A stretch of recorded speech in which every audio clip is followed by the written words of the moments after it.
आपला टॉपिक असेल कोणता? Basic math. कोणता? Basic math. आता बेसिक मॅथ मध्ये कालच्या क्लास मध्ये मी तुम्हाला प्रश्न विचारला, असे काही प्रश्न दिला होती तर त्याच्यामध्ये तुमचे उत्तर कसे आले? चुकीचे आले. तर त्याच्या मागे एक रिजन आहे, कारण ज्या वेळेस तुम्ही 6वी किंवा 7वी वर्ग शिकला त्या 6वी 7वी वर्गामध्ये तुम्ही ज्या पद्धतीने शिकल्या पाहिजे होत्या ते कुठेतरी नाही शिकला. ठीक आहे. तर आता तुम्हाला जे गरज आहे त्याच गरजच्या नुसारच आपण हे सर्व काही डिस्कस करणार.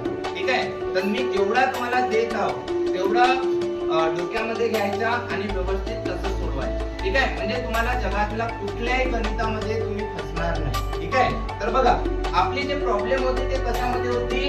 बेरीज व वजाबाकीचे जे नियम होते ते नियमच तुम्हाला माहिती. तुम्ही गणित सोडवता पण ते बेरीज आणि वजाबाकीचे नियम माहित नाही. आता ते नियम कसे आहेत तर ते लक्षात ठेवा.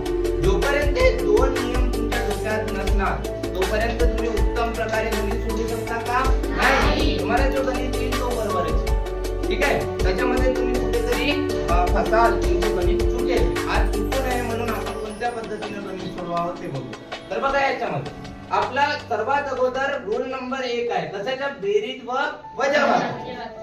हा रूल कशाचा आहे? बेरीज आणि वजाबाकीचा. या बेरीज आणि वजाबाकीचा रूल नंबर 1 आहे. नियम 1 आहे. काय आहे? चिन्ह सारखे असतील तर जोडावे व सारखा चिन्ह द्यावे. आता माझ्या सोबत तुम्ही म्हणा, काय आहे? चिन्ह सारखे असतील तर जोडावे व सारखा चिन्ह द्यावे. एकदा पुन्हा चिन्ह सारखे असतील तर जोडावे व सारखा चिन्ह द्यावे. पुन्हा बोला, चिन्ह सारखे असतील तर जोडावे व सारखा चिन्ह द्यावे. आता विद्यार्थी मित्रांनो, बघायचे उदाहरण नंबर 1 आणि उदाहरण नंबर 2. याच्यामध्ये तुम्ही पाहता दोन संख्या दिलेल्या आहेत तुम्हाला आणि त्यांचे तुम्हाला बेरीज किंवा वजाबाकी करायची. बरोबर आहे. तर याच्यामध्ये पहिला जो उदाहरण आहे एकदम सोपा वाटतं, कारण बघा याच्या चिन्ह चारच्या चिन्ह त्याच्या पुन्हा समोर असते. याच्या समोर काहीच चिन्ह नाहीये म्हणजे काय आहे? प्लस. कालच सांगितलं. ठीक आहे. चारच्या समोर कोणताही चिन्ह नाहीये म्हणजे त्याचं चिन्ह काय आहे? प्लस. तो इनबिल्ट असते, ऑटोमॅटिकली त्याच्यामध्ये समाविष्ट असते. ठीक आहे. त्याचे चिन्ह म्हणजे चारच्या चिन्ह आजपासून काय असेल? प्लस. चिन्ह नाहीये म्हणजेच काय आहे? प्लस. आणि दोनच्या चिन्ह त्याच्या समोर पहा किती आहे?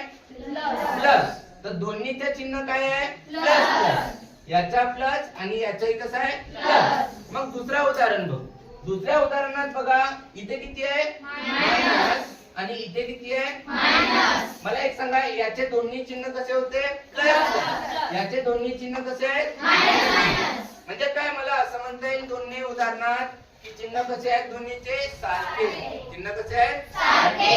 आणि जसं जसं चिन्ह सारखे असतील, चिन्ह सारखे असतील तर जोडावे. काय करावे? जोडावे. चिन्ह सारखे असतील तर जोडावे. लक्षात द्या इकडे, चिन्ह सारखे असतील तर जोडावे. तर 4 आणि 2 किती झाले? 6. आणि सारखा चिन्ह द्यावे. त्यांच्या सारखा चिन्ह काय आहे? प्लस. तर प्लसला आपण लिहितो का? नाही. तो त्याच्यामध्ये अंतर्निहाय असते, इनबिल्ट असते. ठीक आहे. ऑटोमॅटिकली त्याच्यामध्ये तो येत असते. तर प्लसला लिहितात का?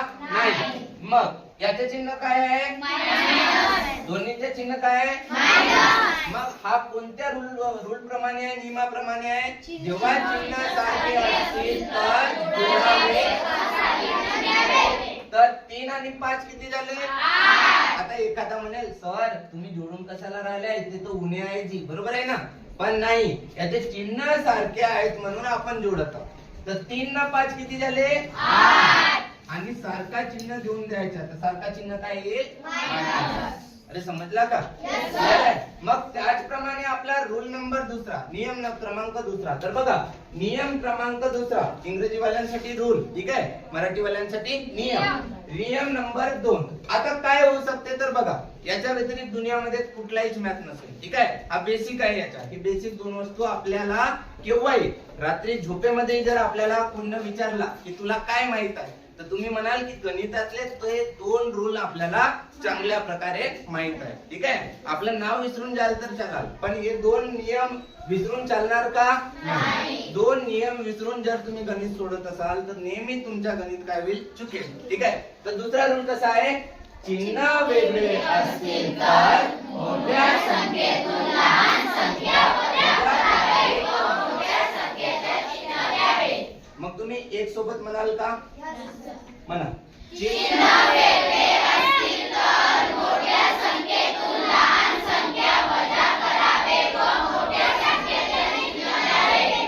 पुन्हा म्हणा, चिन्ह वेगळे असतील तर मोठ्या संख्येतून लहान संख्या वजा करावे व मोठ्या संख्येचे चिन्ह द्यावे. पुन्हा, चिन्ह वेगळे असतील तर मोठ्या संख्येतून लहान संख्या वजा करावे व मोठ्या संख्येचे चिन्ह द्यावे. अजून एकदा म्हणा, चिन्ह वेगळे असतील तर मोठ्या संख्येतून लहान संख्या वजा करावे व मोठ्या संख्येचे चिन्ह द्यावे. एकदा अजून, चिन्ह वेगळे असतील तर मोठ्या संख्येतून लहान संख्या वजा करावे व मोठ्या संख्येचे चिन्ह द्यावे. बघा आता नियम नंबर 2 तुम्ही काय वाचल्या, चिन्ह कसे असतील त्याचे वेगळे. चिन्ह कसे असतील वेगळे. तर आपल्याला पटकन उदाहरण जर आपण बघितला तर याच्यामध्ये याचं चिन्ह काय आहे, उणे मायनस, आणि याचं चिन्ह काय आहे, प्लस. आपण मायनस आणि प्लस म्हणू. ठीक आहे, मराठी असो किंवा इंग्लिश, मायनस आणि प्लस आजपासून अशी हॅबिट टाका. तर याचं चिन्ह काय आहे, मायनस, याचं चिन्ह काय आहे, प्लस. तर याचं चिन्ह मायनस आहे, याचं चिन्ह प्लस आहे, म्हणजे चिन्ह वेगवेगळे आहेत की नाही. आणि चिन्ह वेगवेगळे असतील तर आपण काय करतो, मोठ्या संख्येतून लहान संख्या वजा करतो आणि मोठ्या संख्येचा चिन्ह द्यावे. तर 9 मधून 5, आता चिन्ह बघायचं नाही. ठीक आहे, कारण चिन्ह वेगळे आहेत त्यावेळेस काय करायचं असते आपल्याला, मोठ्या संख्येतून लहान संख्या वजा करायचं. तर मोठी संख्या पकडा 9 आणि हा 5. मग तुम्ही असं विचार नका करू की सर 5चा चिन्ह तर प्लस आहे, मग वजा का बरं करतो. पण आपला नियम काय सांगते आपल्याला, चिन्ह वेगळे असतील तर त्यांचे चिन्ह थोड्या वेळासाठी विसरून जायचे. चिन्ह जर वेगळे वेगळे दिसत असतील तर मोठ्या संख्येतून लहान संख्या नेहमीच वजा करावे. 9 मधून 5 गेले, किती उरले, 4. Very good. 9 मधून 5 गेले, उरले किती, 4. आणि मग नंतर नियम काय म्हणते, मोठ्या संख्येचा चिन्ह द्यावे. कोणता चिन्ह द्यावे, मोठ्या संख्येचा चिन्ह द्यावे. तर याचं चिन्ह किती आहे, मायनस. तर उत्तर किती येईल, मायनस. अरे समजलं का, पक्का. आता विसरणार तर नाही, आणि विसरल्यात तर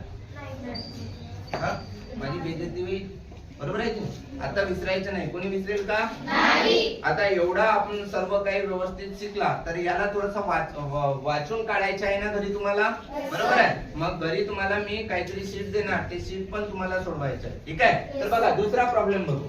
आता याला बघा, 4चे चिन्ह काय आहे, प्लस, आणि याचं चिन्ह काय आहे, मायनस आहे ना, मायनस. मग चल तू सांग, बोर स्टँड अप, मला सांग काय करू, चिन्ह कसे आहेत बेटा, इलाच विचारत आहो ना मी तुम्हाला नाही. चिन्ह कसे आहेत, चिन्ह वेगळे आहेत, वेगवेगळे आहेत. तर चिन्ह वेगळे असतील तर काय करावं, रूल आहे तिथे समोर, चिन्ह वेगवेगळे असतील तर मोठ्या संख्येतून लहान संख्या वजा करावी. थांब, तर मोठी संख्या कोण आहे याच्यामध्ये, मोठी संख्या 7. 7 मधून कोण वजा होईल, 4. तर 7 मधून 4 काढून टाका, किती राहिले, 3. आणि चिन्ह कोणत्या संख्येचा द्यावा, मोठ्या संख्येचा. चिन्ह मोठ्या संख्येचं चिन्ह काय आहे, मायनस. त्याचं उत्तर किती येईल, मायनस. अरे समजला का मागे तिकडे, पक्का ना.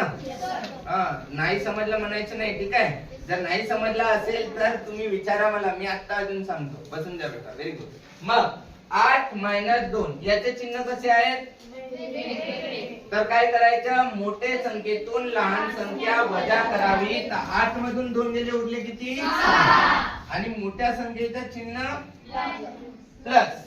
मोठ्या संख्येचं चिन्ह काय, प्लस. इकडे मोठ्या संख्येचं चिन्ह काय, प्लस. तर प्लस ला लिहितो का, काय याच्यामध्ये काही डाऊट आहेत का तुम्हाला? का तुम्हाला सर्व काही समजले? मग मी काय आता प्रॉब्लेम देतो ते तुम्ही पटकन सोडवा, ठीक आहे? आणि कोणी कुणाचा प्रॉब्लेम बघू नये, ठीक आहे? कारण प्रत्येकाला मॅथ्स येणं गरजेचं आहे, गणित येणं गरजेचं आहे. तर कॉपी करून सगळ्यांनी समोर द्याल का? आणि जाल तरी आम्ही तुम्हाला पकडू ना पटकन, बरोबर आहे? मग आम्हाला तुम्ही म्हणजे इकडे तिकडे पाहून तुम्ही जर कॉपी करत असाल तर लवकर कळते, ठीक आहे? तर अशी चूक करू नये. हे सर्व लिहून टाका. त्याच्यानंतर मी काही प्रॉब्लेम देतो, ते प्रॉब्लेम तुम्हाला सॉल्व्ह करायचे आहेत. आणि तुमच्यासाठी एक टास्क असेल, काय? उद्यापर्यंत दोन्ही नियम तुमच्या डोक्यात पाहिजे. दोन्ही नियम तुमच्या डोक्यात पाहिजे. बघा कशा प्रकारे पाहिजे. सर जेव्हा चिन्ह सारखे, मी म्हणेन की तुम्ही ऍड का केले, म्हणजे जोड का केले, ठीक आहे? तर तुम्ही म्हणा सर याचे दोन्ही चिन्ह कसे आहेत? सारखे आहेत. जर चिन्ह सारखे असतील तर काय करावे? जोडावे आणि सारखा चिन्ह द्यावे. रूल नंबर 1 नुसार आपण केला आहे सर, असं तुमचा जवाब पाहिजे, ठीक आहे? मग रूल नंबर 2, चिन्ह वेगळे असतील तर काय करावं? मोठ्या संख्येतून लहान संख्या वजा करावे आणि मोठ्या संख्येचं चिन्ह द्यावे. मला खूप छान आनंद होईल, मी खूप खुश होईन की जर प्रत्येक विद्यार्थी वर्गातला हे 2 रूल त्याच्या डोक्यामध्ये असतील. उद्यापर्यंत असतील ना? का? आणि नाही असतील तर त्याची पनिशमेंट होईल, कारण आपण स्ट्रिक्ट पनिशमेंट तुम्हाला देऊ, ठीक आहे? त्यासाठी आज रात्री याचे वाचन करून समजून त्यांना व्यवस्थित उद्या याचे उत्तर द्यायचे, ठीक आहे? चला लिहायचं.